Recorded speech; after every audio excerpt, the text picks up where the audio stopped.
No vamos a empezar este debate como si no hubiese pasado nada en España en el último mes. No podemos empezar este debate como si no se hubiese ido el presidente del Gobierno 5 días a descansar, caprichosamente, tomando una decisión que no pueden tomar ninguno de los trabajadores de España, que no pueden abandonar su puesto de trabajo y su puesto de responsabilidad, tomando una decisión que no pueden tomar los ujieres de esta Cámara. Una decisión movida, sin ninguna duda, porque el señor Sánchez no soporta escuchar a los españoles. El señor Sánchez no soporta que los españoles le digan que se saque las manos de los bolsillos delante del rey. No soporta escuchar el sufrimiento de los españoles en las calles. Y no soporta la crítica de la oposición. Y no soporta que en nuestro país un juez abra un procedimiento judicial que le afecte. Y tomó la decisión de irse a descansar 5 días o a pensar. Y volvió lloriqueando como una plañidera, de una manera inaceptable, señor Sánchez. E inventando un relato falsario que conviene recordar aquí. Que la derecha y que la ultraderecha lanzan insultos. Usted no sé si es consciente de los insultos que en esta Cámara, desde esa bancada, se han lanzado contra la oposición desde que usted llegó aquí. Terrible, ¿sí? Luego, si quiere, se los podemos relatar, uno por uno, además. Que hay una serie de pseudomedios que lanzan bulos. Claro, los pseudomedios que le apoyan a usted, los pseudomedios muy conocidos, muy asentados, absolutamente ensobrados por la publicidad institucional del Gobierno, no lanzan bulos, lanzan mentiras y no solo eso. Lanzan a una parte de la población contra otra, intentando demonizar a 3 millones de españoles. Luego esos bulos, dice usted, que el señor Abascal, el señor Feijóo, los traen a la tribuna de oradores y que después unas organizaciones ultraderechistas los judicializan. Todo esto para victimizarse. Pero es que usted no tiene ningún derecho a victimizarse, porque usted ha convertido a los españoles en sus víctimas. Usted ha mentido a los españoles gravísimamente, al menos en 3 ocasiones. En primer lugar, cuando se subió a esta tribuna en una moción de censura, convirtiéndose en el principal representante de la lucha contra la corrupción, que parecía que es lo que más le preocupa, y ahora no soporta ni siquiera que le pidan transparencia sobre la presunta corrupción de su gobierno, de sus ministros, de sus comunidades autónomas y de su entorno personal. No lo soporta y se toma 5 días de descanso. Usted ha mentido a los españoles en las primeras elecciones que le eligieron a usted como presidente del Gobierno, mintiendo gravísimamente sobre los pactos en esta Cámara. Dijo que no iba a pactar con aquellos otros. Lo dijo, lo redijo y lo repitió.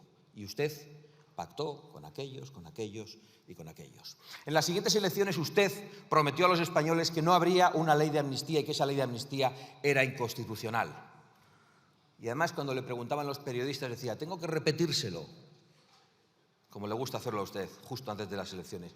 Pasaron las elecciones y usted, para comprar una investidura, concedió esa amnistía a los políticos que han cometido los peores delitos de corrupción en la democracia española en los últimos 40 años. Usted ha arruinado a los españoles con impuestos abusivos. Españoles que desde que usted llegó han visto cómo se reduce su poder adquisitivo. Usted ha colocado a España como récord de paro en toda Europa, especialmente en el paro juvenil. Usted ha sido el principal impulsor en España de la Agenda 2030, que es una agenda destructiva para nuestro campo, para nuestra industria y para nuestra soberanía energética. Usted ha demonizado a 3 millones de españoles con insultos permanentes perpetrados por su bancada, por su gobierno, por sus socios de investidura y por usted mismo. Y después se atreve a hablar de violencia política. También después, si usted quiere, hablaremos de violencia política. Es más, usted no solo ha insultado a los españoles desde el Gobierno. Su Gobierno ha ejercido la violencia física contra la oposición. Su Gobierno ha ejercido la violencia física contra Vox, con la pinza del ministro de Interior, el señor Marlaska, que permite a todo tipo de alborotadores y extremistas acercarse a los eventos de Vox y con la pinza, junto con su anterior vicepresidente, que directamente mandaba a sus escoltas a lanzar adoquines a los actos de Vox. No se atreva usted a hablar de violencia política cuando su gobierno es responsable directo de la violencia contra la oposición. Pero sobre todo hoy, yo quiero decirle que usted no es el rey y que su señora no es una institución del Estado. Usted no es España y las instituciones no le pertenecen. La política exterior debe ser una política de Estado. Por supuesto, no una política de gobierno, pero jamás una política de familia, que es lo que usted ha hecho durante estos últimos días. Por eso, tampoco podemos tener este debate obviando los últimos acontecimientos de esta semana y pasando por alto el ataque diplomático lanzado por su gobierno contra Argentina, que es una operación de manual. Ustedes insultan al presidente de una nación, le llaman drogadicto, fascista y loco y pretenden que no le responda. Y cuando le responde, se victimizan. Es una operación de manual de esos que le mandan a usted, porque usted es un títere del Grupo de Puebla y del Foro de Sao Paulo, donde están todos los aliados narcocomunistas de su gobierno en Iberoamérica. Y usted actúa en esta crisis al dictado de los kirchneristas, es decir, de aquellos que quieren que le vaya mal a Argentina. Y por eso usted, al dictado de todos ellos, lanza un ataque orquestado, de carácter diplomático y de carácter económico. Y no a Milei, sino al pueblo de Argentina, porque ustedes quieren impedir su recuperación económica, porque quieren que a Argentina le vaya mal, igual que lo quieren los kirchneristas, sus socios, esos a los que usted apoyó en campaña, cometiendo eso que parece que después les parece una injerencia. El señor Sánchez usa las instituciones. Esto no es una novedad. Esto no es una novedad. Llevamos padeciéndolo muchos años. Pero este ataque diplomático sí que ha sido novedoso. Esto de dejar a los españoles en Argentina sin embajador es una decisión de esas que van a pasar a la historia. Usted va a pasar a la historia por cosas como esa, porque yo sé que usted está muy preocupado por cómo pasa la historia. Pues se acordarán de que retiró a un embajador de España en una nación amiga por un capricho puramente personal y familiar. Y usted no solo ha lanzado un ataque diplomático, ha lanzado un ataque económico, coaccionando, y no se sabe si sobornando, a las empresas españolas para que ataquen las declaraciones del presidente de una nación y utilizando para ello a la Oficina Económica de Moncloa, a la que dieron instrucciones de descolgar el teléfono y empezar a llamar a importantes empresas españolas para que públicamente criticaran al presidente de una nación, de Argentina, en la que tienen importantísimos intereses económicos. Por cierto, los que le hagan caso en esto claramente no lo van a hacer respondiendo al interés ni de sus accionistas ni de sus clientes. Muchos les votarán a ustedes, otros votarán a la oposición. Lo van a hacer exclusivamente por miedo a las coacciones del gobierno. Y esto solo demuestra una cosa que venimos diciendo en esta tribuna hace mucho tiempo. Usted actúa como un autócrata, pero no solo utilizando las empresas españolas contra el presidente de la nación argentina y contra Argentina, sino pidiendo a las empresas españolas que actúen contra Vox. Usted lo ha hecho directamente. Se ha atrevido a pedir a las empresas que hagan... Sí, pues cabecea, le está explicando... Usted dice que no y él le dice que sí. No le ha escuchado atentamente. Lo dijo recientemente en unas declaraciones y lo ha vuelto a decir en la tribuna. Hagan el favor de escuchar al jefe. Sí, quiere que las empresas españolas actúen contra Vox, contra un partido de la oposición. Usted no tiene ningún límite. ¿Cómo va a coaccionar a las empresas privadas españolas para que actúen contra un partido al que le votan 3 millones de españoles? ¿Cómo va a hacerlo? ¿Qué quieren? ¿Que actúen contra sus clientes? No sé si habrá alguna empresa que le haga caso a usted, pero le aseguro que la empresa que obedezca a sus coacciones tendrá también que responder ante sus clientes. No tenga ninguna duda, y probablemente ante sus accionistas. Pero es absolutamente vergonzoso que el presidente del gobierno pida a las empresas privadas en España que actúen contra un grupo político y que lo haga el presidente del gobierno que ha llegado aquí subido encima de Bildu, de los comunistas y del separatismo golpista.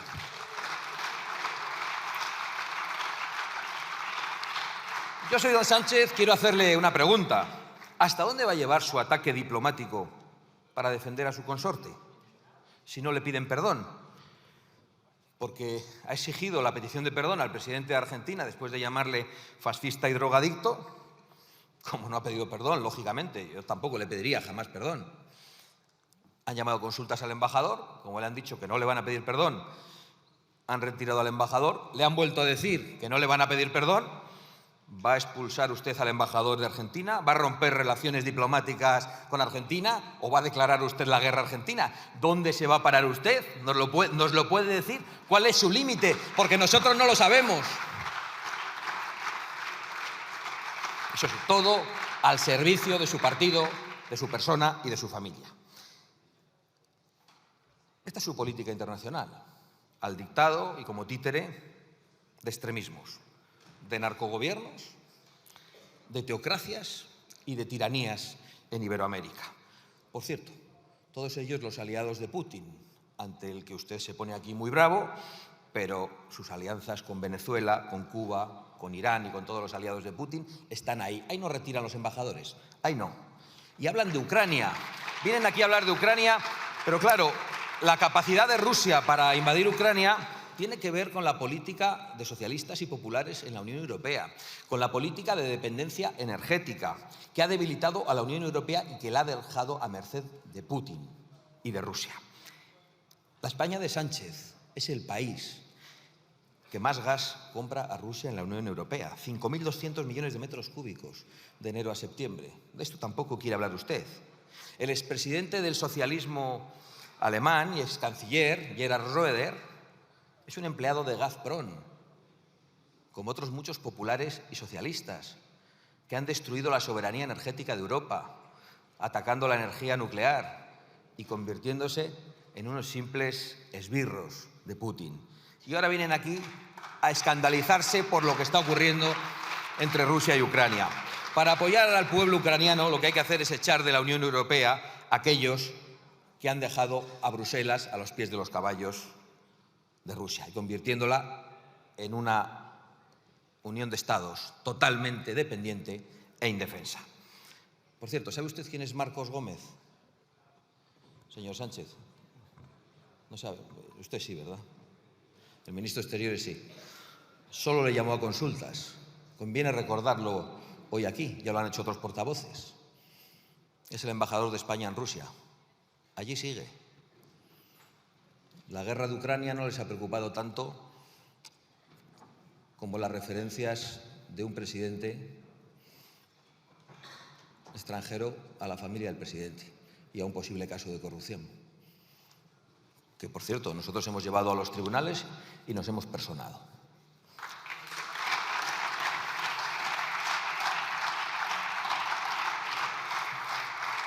Se ha referido usted a la competitividad, creo que sin hacer ninguna referencia al Pacto de Competitividad para Europa, pasando muy por encima de la mejora de la competitividad en España.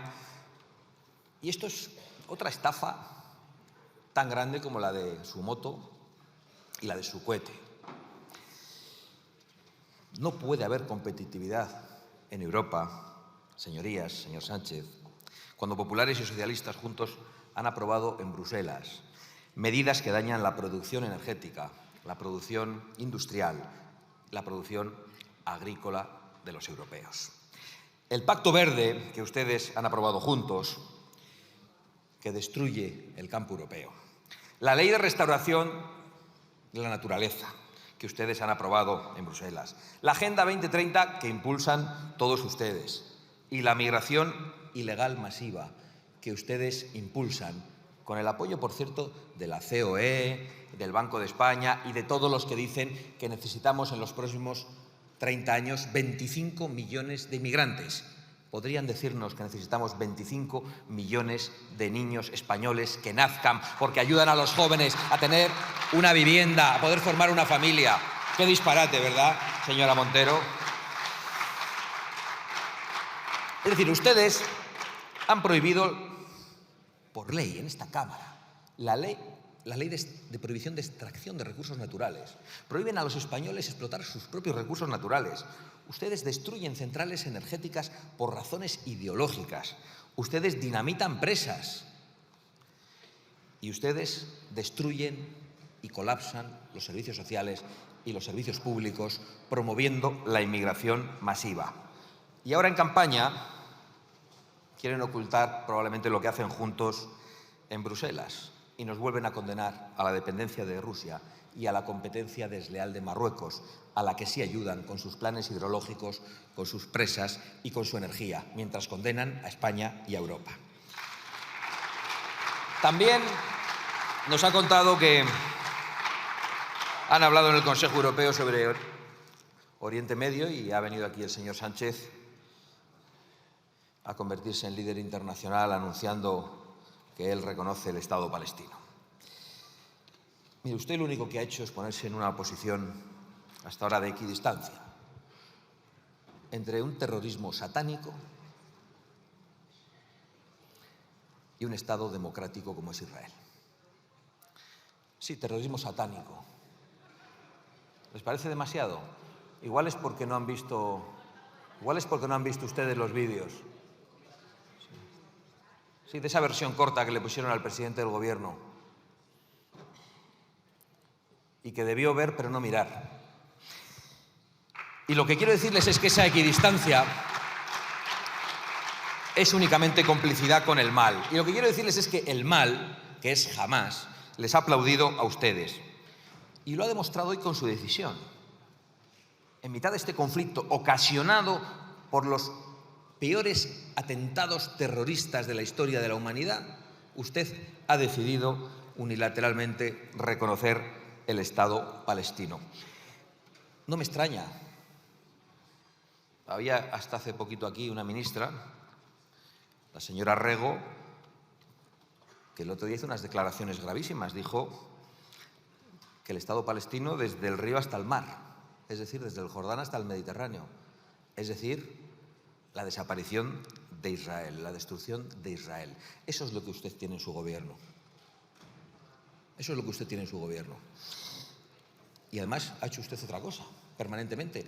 Acepta los relatos y las cifras de Hamás, como han terminado aceptando el relato de ETA. Hace poco decía, qué barbaridad, se va a hablar otra vez de ETA. Sí, pasó hace 10 años. Sí, y la guerra civil hace más. Y usted sigue con la cantinela. Esa es su política internacional en Oriente Medio, señor Sánchez. La legitimación del terrorismo satánico, el reconocimiento del Estado palestino justo tras el 7 de octubre, a pesar de esas imágenes terribles de violaciones de mujeres, de asesinatos de padres delante de sus hijos, a sangre fría, de asesinatos emitidos a través de las redes sociales. Y usted quiere decirle a Israel que no tiene el derecho a defenderse. Lo que tienen que saber los españoles es cómo actuaría Sánchez si una organización terrorista hiciese lo mismo contra España y tuviese secuestrados a 130 españoles, como hay todavía hoy 130 israelíes, mujeres, niños y ancianos en los túneles de Hamás. Ya sabemos cómo actuaría Sánchez. No defendería ni a los españoles ni los intereses de los españoles. Se pondría en una equidistancia insoportable. Dejen de engañar, por lo tanto, porque precisamente el obstáculo histórico para el reconocimiento de los dos Estados no ha sido Israel, ha sido precisamente Hamás. Esos a los que usted ahora va a premiar de manera retroactiva. Porque en 2005 se entregó Gaza a la Autoridad Nacional Palestina. ¿Qué ha pasado en Gaza después de todo este tiempo, con tanta ayuda humanitaria y qué han hecho sus aplaudidores? Pues creo que es muy evidente. En materia de prosperidad, en materia de respeto a las mujeres y también en materia de respeto a los homosexuales. Y conviene que de eso también se hable, señor Sánchez. Lamento ver que en esta crisis diplomática con Argentina y en otras de las que hoy hablamos, pues haya tanta equidistancia por parte del Partido Popular. Pero bueno, en otros casos directamente no hay equidistancia. Directamente lo que hay es intentos de acuerdo con el Partido Socialista. No se puede convocar a los españoles a una movilización este domingo mientras se tiende la mano a Pedro Sánchez para repartirse los jueces. No se puede convocar a los españoles intentando hacerles ver que son la oposición más fuerte a Pedro Sánchez mientras hay un pacto en Europa con los socialistas. Y lo digo porque la coalición del señor Pons, la coalición que el señor Pons anuncia de populares y socialistas en Europa y que sus candidatos defienden en los debates, sigue vigente. Y esa es la coalición que ustedes tienen que romper. Y tienen que explicar a sus socios europeos que esa coalición con los socialistas no puede continuar y que ustedes tienen que dar marcha atrás en los errores cometidos en esta legislatura, votando en el 90% de las ocasiones con el Partido Socialista en Bruselas, aprobando el Pacto Verde, impulsando la Agenda 2030. En esto y otras muchas cosas, porque cuando vino Petro aquí, y ese sí que insultó a España, dijo que era un país esclavista, le pusieron alfombra roja, le aplaudieron todos ustedes, menos Vox, le entregaron las llaves del Ayuntamiento de Madrid y no se inició ningún tipo de conflicto diplomático, a pesar de que se había atacado la soberanía y la dignidad de España. En esa ocasión, sí. Y no solo en Bruselas, también aquí. Recientemente han iniciado los trámites en esta Cámara todos los diputados, salvo los de Vox, para legalizar de golpe a 500.000 personas que han entrado ilegalmente en nuestro país. Afrontamos el 9 de junio, dentro de unos días. Y la verdad es que es una pena que ante las elecciones europeas y ante otras convocatorias, concluyo, los ciudadanos actúen desde la máxima abstención. Yo lo puedo comprender, porque tienen que estar completamente hartos de los políticos. Es normal que piensen que todos somos iguales. Han sido tan engañados, especialmente por algunos, en las elecciones. Han sido tan defraudados. Ven tanta bajeza en los debates políticos. Ven tan alejado el debate político de sus problemas reales que es completamente normal que muchos ciudadanos no acudan a votar. Yo lo que querría pedir a los españoles es que pasen de la máxima abstención a la máxima atención, porque ustedes pretenden robarles el futuro, la prosperidad, la seguridad, las fronteras, la libertad de las mujeres y la soberanía. Muchísimas gracias.